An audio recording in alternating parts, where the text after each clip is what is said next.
Jedan je vaš pjesnik napisao: Felix qui semper vite bene computat usum.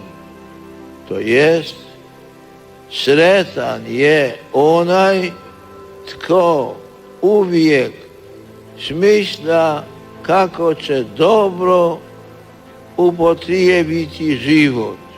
Marulić. Odlučnu ulogu ima izbor pravih, a ne prividnih vrijednosti. Izbor prave istine, a nije poluistina ili možda lažnih istina. Ne vjerujte onima koji vam obećavaju lagana rješenja.